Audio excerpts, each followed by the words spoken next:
Assalamualaikum warahmatullahi wabarakatuh. Perkenalkan, nama saya Agil Hanja Nasulhak dari kelas 11 1. Nama saya Nanda Melandri dari kelas 11 PS1 Dan kami akan menampilkan video pembelajaran tentang ABN dan APBD. simak dan saksikan. Baiklah, di sini kita akan belajar pelajaran ekonomi, yaitu membahas tentang APBN dan APBD. Tetapi di sini saya hanya akan menjelaskan APBN dan APBD akan dijelaskan oleh Nanda Melandri. Lalu, apa sih tujuan pembelajaran kita untuk mengetahui APBN dan APBD? Yang pertama, memahami pengertian, tujuan, dan fungsi dari APBN dan APBD. Yang kedua, mengetahui sumber penerimaan dan jenis belanja negara maupun daerah. Yang ketiga, mengetahui mekanisme penyusunan APBN dan APBD. Yang keempat, pengaruh APBN dan APBD terhadap perekonomian. Nah, teman-teman semua dan para penonton, sebenarnya tahu nggak sih apa itu APBN? Nah, betul sekali. APBN adalah pendekan dari Anggaran Pendapatan dan Belanja Negara, sedangkan APBD adalah Anggaran Pendapatan dan Belanja Daerah. Jadi, APBN dan APBD merupakan daftar atau list yang berisi tentang penerimaan dan pengeluaran negara maupun daerah. Lalu, apakah kalian tahu apa sih perbedaan APBN dan APBD? Nah, kalau APBN itu mencakupnya luas, yaitu mencakup nasional atau negara. Akan tetapi APBD hanya mencakup sebagian pemerintah provinsi, kabupaten, atau kota. Nah, tahu nggak tujuan APBN dan APBD itu apa? Tujuannya adalah sebagai pedoman dalam melaksanakan kegiatan-kegiatan dan program-program pembangunan sehingga meningkatkan pertumbuhan ekonomi dan kesejahteraan rakyat. Selain itu, APBN juga memiliki fungsi, yaitu ada 6. Yang pertama, fungsi otorisasi, yaitu menyeratkan bahwa anggaran negara menjadi dasar untuk melaksanakan pendapatan dan belanja untuk tahun ini. Dengan demikian, pengeluaran atau pendapatan bertanggung jawab kepada rakyat. Perencanaan fungsi menyeratkan bahwa anggaran negara dapat menjadi pedoman bagi negara untuk merencanakan kegiatan untuk tahun ini. Yang kedua adalah fungsi perencanaan, yaitu anggaran negara dapat menjadi pedoman bagi negara untuk merencanakan kegiatan pada tahun tersebut. Bila suatu pembelanjaan telah direncanakan sebelumnya, maka negara dapat membuat rencana-rencana untuk mendukung pembelanjaan tersebut. Menyeratkan bahwa anggaran negara dapat menjadi pedoman bagi negara untuk merencanakan kegiatan untuk tahun ini. Yang ketiga adalah fungsi pengawasan. Anggaran negara harus menjadi pedoman dalam menilai apakah kegiatan penyelenggaraan pemerintah negara sesuai dengan ketentuan yang telah ditetapkan. Dengan demikian, akan mudah bagi rakyat untuk menilai apakah tindakan pemerintah menggunakan uang negara untuk keperluan tertentu itu dibenarkan atau tidak. Berarti, anggaran negara harus menjadi pedoman untuk menilai apakah kegiatan penyelenggaraan pemerintahan negara sesuai dengan ketentuan yang ditetapkan.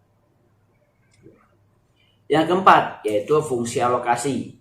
Anggaran negara harus diarahkan untuk mengurangi pengangguran dan pemborosan sumber daya serta meningkatkan efisiensi dan efektivitas perekonomian. Yang kelima, fungsi distribusi. Kebijakan anggaran negara harus memperhatikan rasa keadilan dan kepatuhan.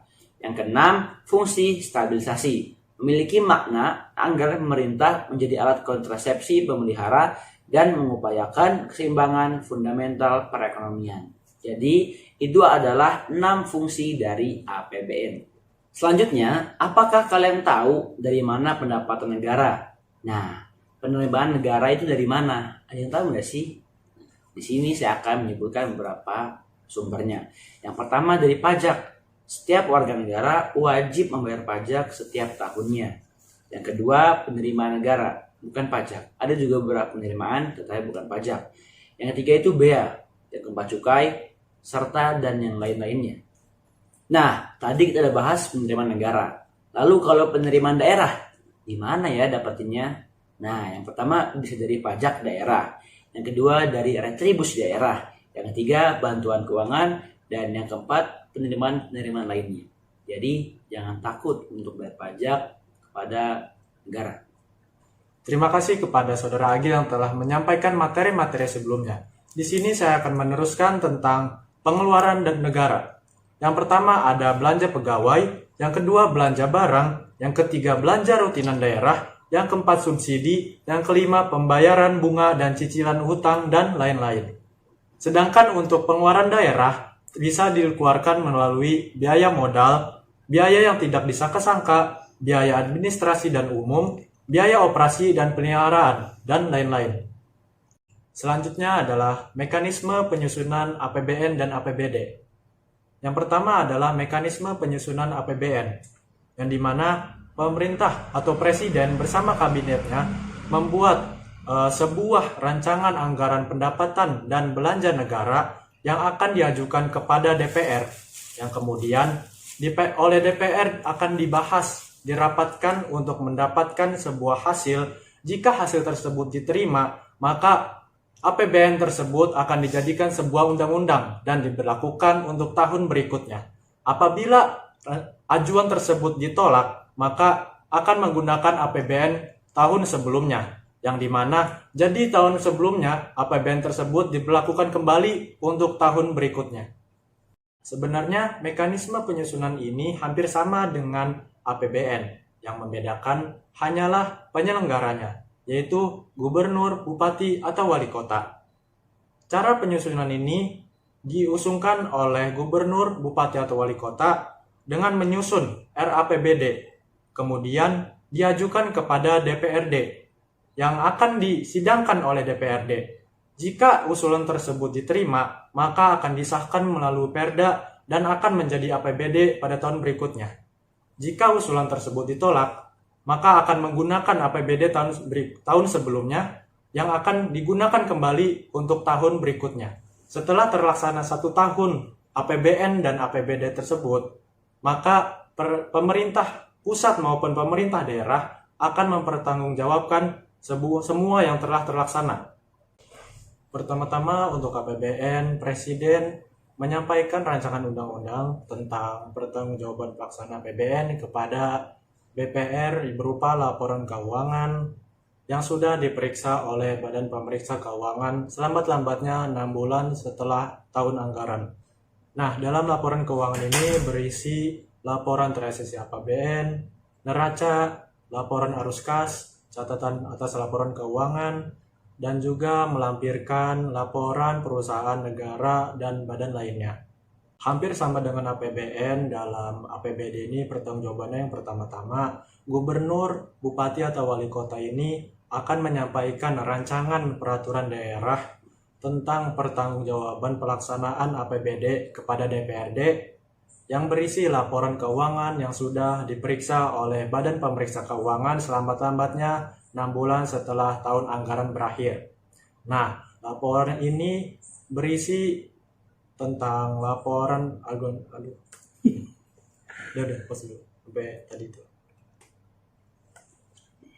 Nah, laporan ini berisi tentang laporan realisasi APBD, neraca, laporan arus kas, catatan masa keuangan, yang tidak lupa juga melampirkan laporan perusahaan daerah. Selanjutnya adalah asas penyusunan APBN. Jadi dalam penyusunannya, pemerintah membutuhkan sebuah asas, yaitu yang pertama adalah asas kemandirian. Artinya pemerintah meningkatkan sumber penerimaan dalam negeri. Yang kedua, melakukan penghematan dan peningkatan efisiensi dan produktivitas. Yang ketiga, menitik beratkan kepada undang-undang negara. Yang keempat, penajaman prioritas pembangunan. Jadi, APBN dan APBD ini diharapkan dapat meningkatkan perekonomian negara. Lalu, apa sih pengaruh dari APBN dan APBD ini? Yang pertama, meningkatkan pertumbuhan ekonomi. Yang kedua, mendorong investasi masyarakat. Yang ketiga, memperluas lapangan kerja. Yang keempat, melancarkan distribusi pendapatan. Yang kelima, menstabilkan peredaran uang. Yang keenam, menjadi alat kontrol bagi masyarakat terhadap kinerja pemerintah. Jadi, bisa kita tarik kesimpulan bahwa APBN dan APBD ini bertujuan sebagai pedoman dalam menjalankan kegiatan atau program pembangunan sehingga meningkatkan pertumbuhan ekonomi, dan kesejahteraan masyarakat. Itu tadi adalah video pembelajaran tentang APBN dan APBD. Semoga dapat dipahami ya. Dan semoga bermanfaat untuk kalian semua. Terima kasih. Wassalamualaikum warahmatullahi wabarakatuh.